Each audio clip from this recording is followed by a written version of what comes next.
what's up? Hello, my name is Liz and you're watching For Booking Out Loud. So today I kind of wanted to discuss my weird way of annotating or tabbing books, because I go through it, if I'm gonna admit, very lazily. I am not one to give a certain color, a certain type of thing to do. I don't give characterization the green color in my tabbing system, or I don't always annotate when I'm going through books. And I pick particular books to annotate for reasons. And you might have noticed when I am doing my wrap-ups, some books have tabs and some books don't. And you might have been wondering, how do I choose and what do I do when I go through this?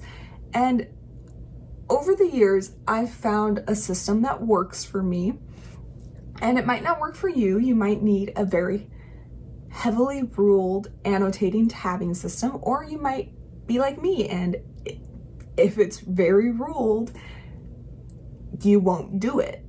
And so this is from a lot of trials and errors where I found something that works, where I can do this.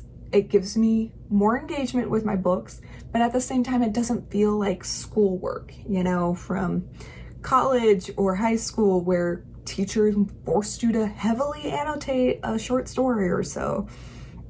And so this is just something that I wanted to go through and share in case it might help you, or maybe you just want to watch a video on annotating, which I often do myself. And so here's another video, because why not, right? And so let's go first on how I pick books to annotate. First of all, if it is on ebook, point blank, I don't annotate, because I find it too tiresome to annotate unless it's just highlighting. And if I'm going to be honest too, I never go back on my ebooks and look at the highlights. So I never write comments, I never write notes on my ebooks. I just highlight different quotes that I think are really cool or really insightful, and that's about it. But if it is going to be a physical book, that's where I kind of have to decide, am I going to annotate? Am I going to tab? Am I going to take notes? I never take notes on books, but therefore physical books are where I'm going to focus my attention on this video. Now, usually right off the bat, romances, I'm not going to tab, point blank. Tabbing is never going to be a thing on romances for me.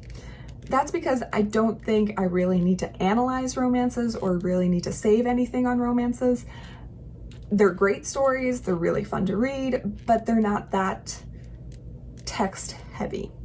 And I don't think I'll need to go back and save anything. So romances, no. Books that I will often annotate, fantasy, especially high fantasy, because I think I'll need to go back and maybe reread magic systems, characterizations, character relationships, all of that.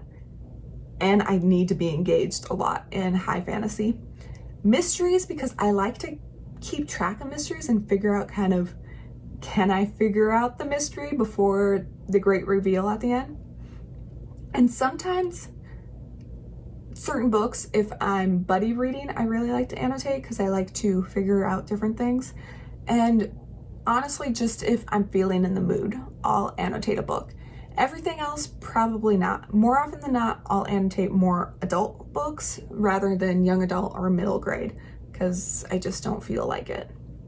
And I just don't feel like a lot of young adult or middle grade have a lot of quotes that I'd want to annotate. Something else too, when I show a short story collection, it doesn't look like I annotate it, but I often, just for my own reference later on, I'll go to the table of contents and I'll tab the short stories that I really, really enjoy. So if I ever want to pick this up again, I will know which ones were my favorites, and those will be the ones I'll read again later. So for example, Full Throttle by Joe Hill. These are the short stories that I'm particularly fond of, including the introduction, which is my absolute favorite of this book. Or even Junji Ito's manga short stories, right? I'll open up to the beautiful, too far.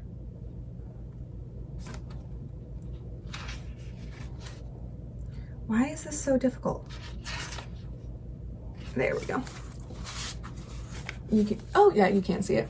I'll open up and I automatically know which short stories I am most fond of.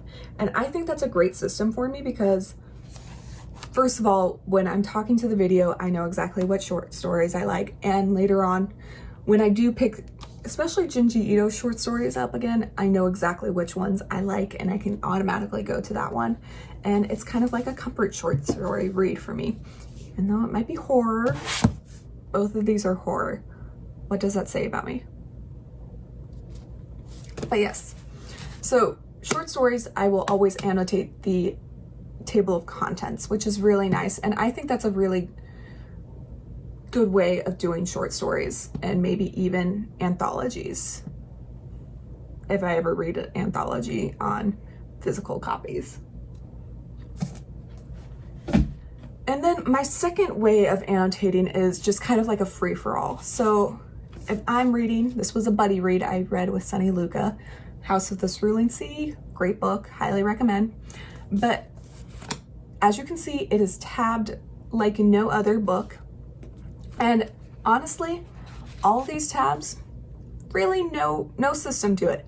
If I find a character that I think is really engaging, if I find a line that I really like, or if I find a scene that I think is particularly important, I'll just put that tab there because it's important to me. And so if and when I reread one of these books, I'll go through it and be like, oh, okay, so that was important the last time I read it for some reason.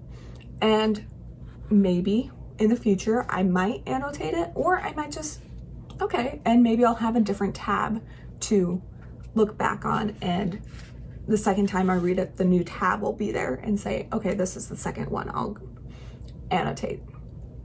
And I think it's just a fun way of saying, hey, this is how engaged I was during the reading. This is how much I liked it. And if there's a whole bunch of tabs, then I really, really liked the book. I liked the quotes, I liked the characters, so on and so forth. If there wasn't many tabs, I clearly was not as invested in the book. And I don't just do that for my buddy reads. I do it for reads that I do myself, or maybe just a series that I might want to review in the future. And as you can see, like, these two books are pretty much the same size. They look to be about the same, but I can tell, like, I was more engaged in this book than I was in this book. And I don't know if that really comes through on camera, but I myself can see because I've tabbed so many books. Now, my third level of annotation is going to be academic books for work. And as you can tell, I'm still slowly working on this book. I probably will be working on this book all throughout summer. And the tabbing system for this book is very similar to what I do for my fun reads. And I'll just tab a quote that I think is important, or fact, or a action that I think I should be very focused on. But at the same time, for an academic book like this, I do annotate in this book. I'll highlight, and like I said, I annotate a lot more. So these are the books, academic books, that make me think more about school, and go figure, it's for school, I'm a teacher. And really, I only do this now with academic books or short stories that I want to introduce to my classroom. I don't do that with fun books, like I said, because that reminds me more of homework. I don't put tabs to colors because, again, homework. The easier it is, the more likely I know I'll do it. What makes it even better, oh, I guess I can show you. I am in the middle of Mistborn currently. The Final Empire, it's the first one. Like I said, the ease of tabbing is going to be how it goes. So I even put the tabs that I use as a bookmark. And if I don't have them easily accessible, I will not tab a book. So unless they're in my notebook, I shouldn't say notebook, in my book, they're not going to be tabbed, point blank. And that's also part of why a lot of my romances and a lot of YA and mysteries are not tabbed, because I usually only have one of these tabs open at a time because I don't want a whole bunch of them running around. I pick one book at a time to tab, and so I'm not going crazy with this, right? And there you go. That is my tabbing system, annotating system. Kind of simplistic, kind of like easygoing, but laid out. There you go. If you need permission to tab in a free-for-all manner, here you go. Go ahead and leave a comment below. How do you tab your books or annotate, or even if you do? And give me a thumbs up if you enjoyed this video, and I will see you next time. Have a wonderful, wonderful day. Bye.